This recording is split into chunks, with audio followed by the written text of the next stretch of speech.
የአንድነት ኢትዮጵያ አርበኞች ማህበር የደቡብ ጎንደር ዞን ሊቀመንበር ያቀርቡና ሞራል ስቶ ደሙን ያፈሰሰ ልቡ እየነደደ በአርበኝነት ታጥቆ ጠላት ያስወገደ ንጉሱን አገሩን ክብሩን የወደደ ነፃነቱን ይዞ መልካም ተራመደ። ሰንደቅ ዓላማችን ውዲቱ ያኮራሻል ንጉሠ ነገሥቱ። ተጠማጅ አርበኛ በሀገር መውደድ ቀንበር ገዳይ ድል አድራጊ ደም አፍሳሽ ወታደር ስላንቺ ሲጋደል በእግዚአብሔር የሚመካ አገሩን ያድናል ክፉን ሳያስነካ።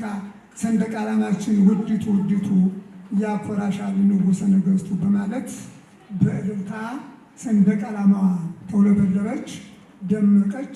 ኢትዮጵያችን ወደ ነበረችበት ሰላም ተመለሰች። የውጭ ወራሪ ተዘጋጅቶና ታጥቆ የመጣውን አገራችን ኢትዮጵያን እናስደፍርም ብለው ከዳር ዳር ተጠራርተው ለተከታታይ 5 ዓመታት ታግለው አገራችን ነፃ ያወጡበትና የኢትዮጵያ ባንዲራ ከፍ ብሎ የተውለበለበበት ጣሊያን በ1881 በአድዋ ተራሮች ተሸንፈው ከሄደ በኋላ አስቦና አልሞ አቅዶና ሰልጥኖ ዘመናዊ የጦር መሳሪያና ወታደር ይዞ ደግሞ ከወረረ በኋላ ኢትዮጵያውያኖች በድጋሚ ከዳር ዳር ተጠራርተን በባህላዊ መሳሪያ በአንድነትና በጀግንነት አስቦት የመጣውን ኃይል መልሰን የላክንበት ቀን ነው። ስለዚህ ይህ ቀን ለመላው ኢትዮጵያ የድል ቀን ነው። ለመላው ኢትዮጵያ የድል ቀን ከመሆኑም ባሻገር ለመላው ጥቁር ሕዝቦች አርአያ የሆንበት ዕለት ነው። ወጣቶች እና ተተኪዎችም ይህን ቀን ማክበር ኢትዮጵያዊነትን ማስታወስና ሉዓላዊነቷንም ጭምር ማስታወቅ እንደሆነ ወስደን ጀግንነት ከአባቶቻችን የምንማርበት በዓል ከመሆኑ ጋር ተያይዞ አሁንም በድምቀት ሁላችን ይዘን በደንብ ማክበር መቻል አለብንና ይህን ታሳቢ አድርገን ሁላችንም ልዩ ትኩረት ሰጥተን በዓሉን ማክበር እንዳለብን ግምት ውስጥ በማስገባት ሁላችንም እያከበርን እንገኛለን።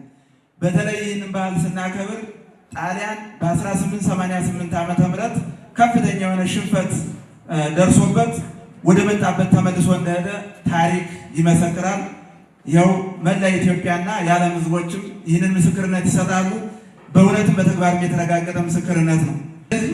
አሁን ላይ ያለን ትውልዶች ይህንን በዓል ስናከብር ቀጣይ ሀገራችን ተረካቢ ትውልድ ለማፍራት ምን መስራት መቻል አለብንና እንዴት አድርገን ሰላማችን ወደ ነበረበት ወደ ቀድሞ ሰላም መመለስ መቻል አለብን። ከዚህ በተጨማሪ ደግሞ አርበኝነት፣ ጀግንነት ከአባቶቻችን መውረስም ስላለብንና መልመድም ስላለብን ይህንን ታሳቢ አድርገን አሁንም ቢሆን የአሁኑ ትውልድ ትልቅ አደራ ያለበት ስለሆነ እነዚህ አባት አርበኞች ሀገራችን አቆይተውልናልና እኛ ደግሞ ሀገራችን ከነሱ በላቀ ሁኔታ ጠብቀን ለቀጣይ ትውልድ ማስተላለፍ መቻል አለብን እያሉ ጀግኖች አርበኞቻችን የሀገር ፍቅር ስሜት በውስጣቸው እየነደደ ለሀገራችን ነፃነት ሲሉ ውድ ሕይወታቸውን ሳይሰስቱ በዘመናዊ የጦር መሳሪያ እስከ አፍንጫው ከታጠቀው ወራሪ ኃይል ጋር ኋላ ቀር መሳሪያቸውን በመጠቀም በርካታ መስዋዕትነት በመክፈል ድል አድርጓል። ጀግኖች አርበኞቻችን የሀገር ፍቅር ልክ እንደ ነበልባል እሳት በልባቸው የሚንቦገቦግ እንደ ሐውልት በልባቸው ውስጥ የታነጸ በቀላሉ የማይፈርስ ሕንፃ ነው። እኛ ኢትዮጵያውያን ለነፃነት ሲባል በደስታ የምንሰዋ ለነፃነታችንና ለክብራችን የማንደራደር ኩሩ ሕዝቦች መሆናችን ዳግም የዓለም ሕዝብ እንዲያውቀው አድርገዋል። እኛ ኢትዮጵያውያን ሰላም ወዳድ ሕዝቦች ነን።